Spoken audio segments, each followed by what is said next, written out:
اعوذ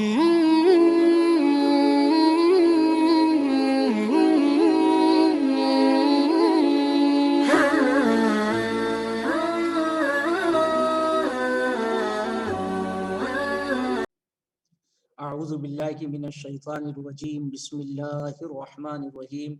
والوالدات یرضعن اولادهن حولین کاملین لمن اراد ان یتم الرضاعہ۔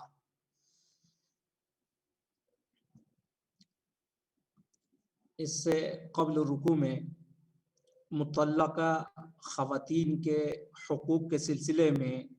بتلایا گیا تھا۔ عدت گزرنے سے قبل ان کے جو حقوق ہیں ان کو بتلایا گیا، اور وہ حقوق جو عدت گزرنے کے بعد ان کو حاصل ہوتے ہیں اس کا تذکرہ بھی بڑی وضاحت کے ساتھ اس سے قبل آیت میں کیا گیا ہے۔ اب ان آیات میں مطلقہ کے حقوق کے ساتھ بچے کے حقوق کا تذکرہ بھی کیا گیا ہے، اور واقعتاً یہ بہت ہی معنی خیز ہے کہ یہاں طلاق کے مسائل میں بچے کا تذکرہ، یعنی عام طور سے یہ ہوتا ہے کہ جب زوجین کے درمیان میں اختلاف ہوتا ہے تو اس اختلاف کا نزلہ کسی پر نہیں تو معصوم بچے پر عام طور سے گر جاتا ہے، اور اس کے حقوق پامال ہونے لگتے ہیں۔ تو قربان جائیے شریعت کے اس اصول پر، شریعت کے ضابطے پر، یہاں شریعت نے بچوں کا تذکرہ کر کر، ان کے حقوق کا تذکرہ کر کر، وہ ایک معصوم بچہ جو اپنے ما فی الضمیر کو ادا نہیں کر سکتا ہے اور وہ اپنے حقوق کا مطالبہ نہیں کر سکتا ہے، شریعت نے اس کے حقوق کو محفوظ کر دیا۔ ٹھیک ہے، والدین کا اختلاف اپنی جگہ پر، وہ کس بات پر مبنی ہے، حق پر مبنی ہے نا حق ہے، یہ بات اپنی الگ رہی، لیکن ایک معصوم بچہ جو شیرخوار ہے، دودھ پیتا بچہ ہے، اس کو اس کا پورا پورا حق ملنا چاہیے۔ اس طور پر یہاں بچوں کے حقوق کا تذکرہ کیا گیا، اور بچوں کے حقوق میں ہی ظاہر ہے کہ پھر بچے کی ماں، اس کا بھی حق کا تذکرہ کر دیا گیا۔ اگر وہ مطلقہ ہے تو اس کا بھی تذکرہ ہے، اور مطلقہ نہیں ہے تب بھی اس کا بھی تذکرہ ہے۔ بہرحال فرمایا والوالدات یرضعن اولادهن حولین کاملین، اور ماؤں کو چاہیے کہ وہ دودھ پلائیں اپنے بچوں کو مکمل 2 سال۔ تو ماؤں کے ذمے کیا گیا ہے کہ وہ اپنے بچوں کو دودھ پلائیں، اور دودھ ان کو پلایا جائے، یہ 2 سال تک ان کو پلایا جائے۔ بہرحال 2 سال کی مدت بچوں کے لیے ہے۔ حضرت امام ابو حنیفہ رحمۃ اللہ علیہ کا وہ مشہور قول ہے کہ ان کے یہاں جو بچے کی مدت رضاعت ہے وہ 2.5 سال ہے، اور حضرت امام ابو حنیفہ رحمۃ اللہ علیہ جس آیت کریمہ سے استشہاد کرتے ہیں وہ ہے وَحَمْلُهُ وَفِصَالُهُ 30 شهرًا۔ یہاں ان کے یہاں وَحَمْلُهُ یعنی بچے کو دودھ پلاتے ہیں، تو دودھ پلاتے وقت بچے کو ظاہر گودی میں لیا جاتا ہے، تو بچے کو گودی میں لینا اور اس کو دودھ پلانا اور پھر اس کا دودھ چھڑانا، اس سب کی مدت وہ 30 مہینے، اور 30 مہینے کا مطلب 2.5 سال، اور دیگر ائمہ کے نزدیک وہ 2 سال ہے۔ بہرحال اس آیت کریمہ کے اندر اس 2 سال کا تذکرہ کیا گیا۔ امام ابو حنیفہ رحمۃ اللہ علیہ بھی اور ان کے صاحبین بھی کہتے ہیں 2 سال تو پلائی ہی جائے گی، اور یہ مدت تعام ہے، اور وہ 2.5 سال امام ابو حنیفہ رحمۃ اللہ علیہ کے نزدیک مدت اتم ہے۔ بہرحال والوالدات یرضعن اولادهن حولین کاملین، یہاں یرضعن یہ فعل مضارع یہاں استعمال ہوا ہے، گویا کہ یہ جملہ خبریہ ہے، لیکن یہ انشائیہ کے معنی میں ہے، یعنی والوالدات ارضعن، ماؤں کو پلانا چاہیے اپنے بچوں کو، مائیں پلائیں اپنے بچوں کو، 2 سال تک دودھ پلائیں کاملین، یہ حولین کی مزید تاکید آئی ہے، اور یہ مدت کوئی ایسا وجوبی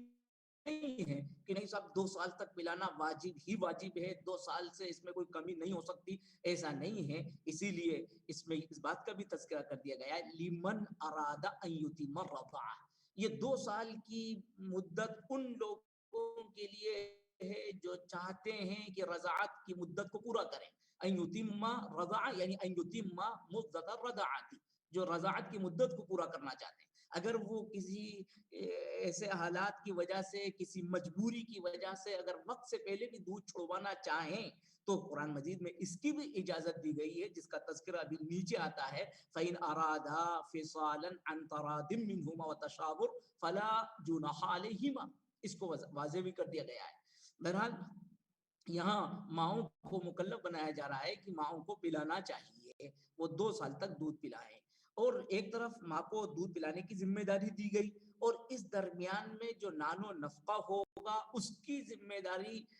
باپ کے اوپر کی گئی ہے، اس کا تذکرہ یوں کر دیا گیا وَعَلَى الْمَوْلُودِ لَهُ، وہ جس کا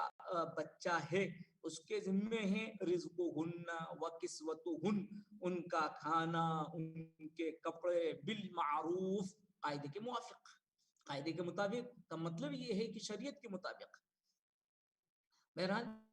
یہاں ذمہ داریاں دونوں کو دی گئی ہیں، ماں کو دودھ پلانے کی ذمہ داری دی جا رہی ہے، باپ کو ماں کا نان و نفقہ برداشت کرنے کی ذمہ داری دی جا رہی ہے، اور یہ تقسیم کر دیا گیا۔ اور شریعت نے اسی بات کو کہا لا تکلف نفس الا وسعها، کسی نفس کو، کسی شخص کو مکلف نہیں بنایا گیا ہے مگر اس کی برداشت کے مطابق، یعنی شریعت نے ہر ایک کو ایسے ہی مکلف بنایا ہے جتنا وہ اس کو برداشت کر سکتا ہے، اور جو جس کام کو سلیقے سے کر سکتا ہے، بحسن و خوبی انجام دے سکتا ہے، شریعت اس کو اسی چیز کا مکلف بناتی ہے۔ ماں اپنے بچے کو بہتر طریقے سے دودھ پلا سکتی ہے، اس لیے ماں کو مکلف بنایا گیا کہ وہ دودھ پلائے، اور ظاہر ہے کہ اب ماں کا اور بچے کا نان و نفقہ وہ ماں برداشت نہیں کر سکتی، اور یہ ذمہ داری اللہ نے مرد کے ذمہ ڈال دی ہے، باپ کے حوالے کر دی ہے، تو شریعت کا یہی حکم ہے۔ اور واقعتاً شریعت اسلامی کا مزاج تو یہی ہے کہ شریعت کا ہر حکم انسان کو اس طور پر دیا گیا ہے کہ وہ اس کو برداشت کر سکے، جہاں انسان سے شریعت کا کوئی حکم برداشت نہیں ہوتا، شریعت وہاں سے اس کو اس تکلیف سے اس کو تخفیف میں تبدیل کر دیتی ہے، اس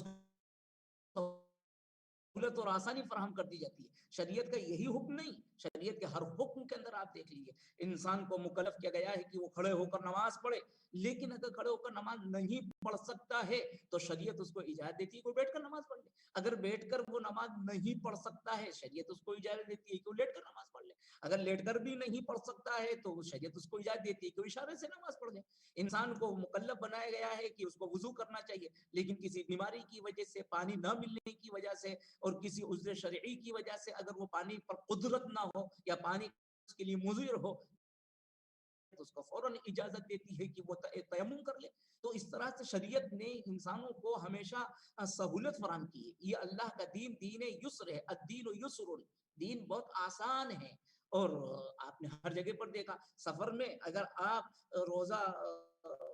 رکھ سکتے ہیں تو رکھ لیجئے، اور اگر نہیں رکھ سکتے ہیں تو سفر میں آپ کو رخصت دے دی گئی ہے۔ تو یہ تو چند مثالیں ہیں، ورنہ شریعت نے ہر جگہ انسان کو اسی چیز کا حکم دیا ہے جو اس کی برداشت میں ہو، جو اس کی برداشت سے باہر ہوتا ہے شریعت قطعاً اس کو اس کا مکلف نہیں بناتی ہے۔ یہاں بھی یہی بات کہی گئی ہے، ماں کو دودھ پلانے کا مکلف بنایا گیا ہے، جبکہ ماں بسہولت بچے کو دودھ پلا سکتی ہو۔ ہاں اگر ماں اتفاق سے ایسے حالات میں چلی جائے، کسی ایسے مرض میں مبتلا ہو جائے کہ اس کا بچے کو دودھ پلانا مشکل ہو، یا بچے کا دودھ پینا ان ایام میں اس کے لیے مضر ہو،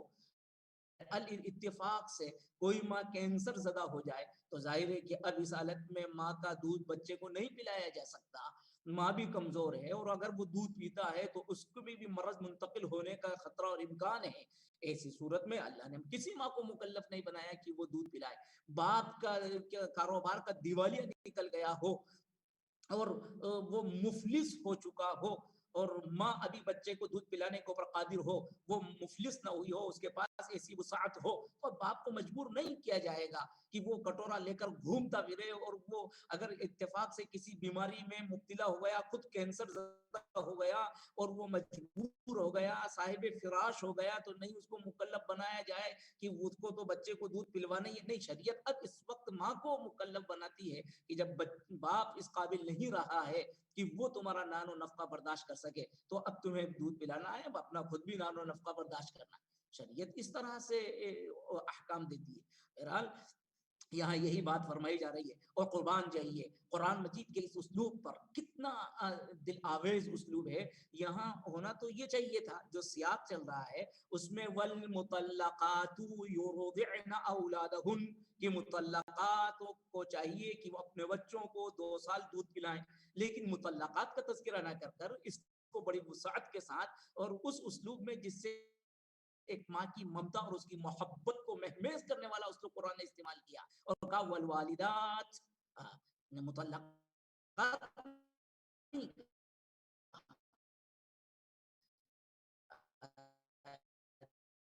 اس وقت والدات ماں کا لفظ اس کی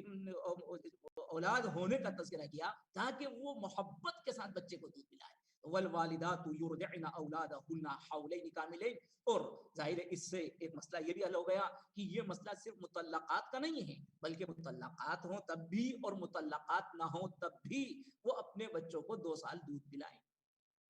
وعلی المولود لہ. اور قربان جائیے قرآن مجید کی اس تعبیر پر بھی یہاں باپ کے ذمے نان و نفقہ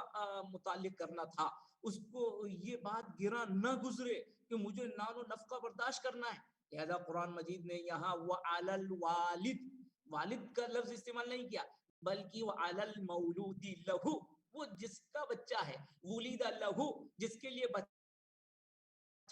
جنا گیا ہے. اللہ اکبر. تاکہ اس کے اندر یہ ہو کہ یہ تو اولاد میری ہے اور اس اولاد کا بار مجھے ہی برداشت کرنا ہے، اس کی طبیعت پر گرا نہ گزرے. اللہ اکبر. کیا قرآن مجید کا یہ اسلوب ہے. وعلی المولود لہ رزقہن وکسوتہن بالمعروف. اور پھر قرآن مجید ہر جگہ پر ذمہ داری بھی ڈالی گئی اور ذمہ داری کے بعد ایک طرف بالمعروف بھی کہہ دیا گیا ہے کہ نان و نفقہ اس کو برداشت کرنا ہے لیکن قاعدے کے موافق، تاکہ کسی طرح کی کوئی نہ اتفاقی نہ ہو سکے. شریعت کے مطابق جو اس کی وسعت ہے، جو اس کی آمدنی ہے، جو اس کی حیثیت ہے، اس کے مطابق اس کو برداشت کرنا ہے. ایسا نہیں ہے کہ حیثیت سے زیادہ اس کو اوپر بار ڈال دیا جائے، یا یہ بھی نہیں ہے ایک انسان کی حیثیت بہت زیادہ ہے لیکن اب طلاق کے حالات پیش آ گئے، اس لیے اب وہ اس شادی کے موقع سے جب تک طلاق بیوی کو نہیں ہوئی تھی معلوم ہوا اس کو وہ 1000 روپے کا جوڑا پہناتا تھا اور اب طلاق کے بعد وہ 200 روپے کا کپڑا لا کر اس کو دیتا ہے. تاکہ یہ نہیں ہونا چاہیے. معروف آپ اگر 1000 روپے کا کپڑا پہناتے تھے، 1000 روپیہ کپڑا پہنانے کی آپ کے اندر استطاعت ہے تو اس موقع سے آپ کو معروف طریقے سے آپ کو 1000 کا ہی کپڑا لا کے دینا چاہیے. جو گھر کا معیار رہا ہے اس معیار کو باقی رکھنا ہے. تو شریعت کے اندر کیسا عدل، کیسی معتدل شریعت. یہاں دونوں کو وعلی المولود لہ ذمہ داری بھی کہہ دی گئی اور پھر اس کے بعد اس کو معروف سے اس کے اندر ایک توازن پیدا کر دیا گیا ہے. اور مزید اس کی وضاحت شریعت نے آگے کر دی ہے لا تکلف نفس الا وسعها. کسی بھی نفس کو، کسی بھی شخص کو مکلف نہیں بنایا گیا مگر اس کی وسعت کے بقدر، اس کی برداشت کے مطابق. کوئی باپ کسی ماں کو مجبور نہ کرے، کوئی ماں کسی باپ کو مجبور نہ کرے. ہر ایک کو مکلف بناتی ہے شریعت اس کے دائرے کار میں.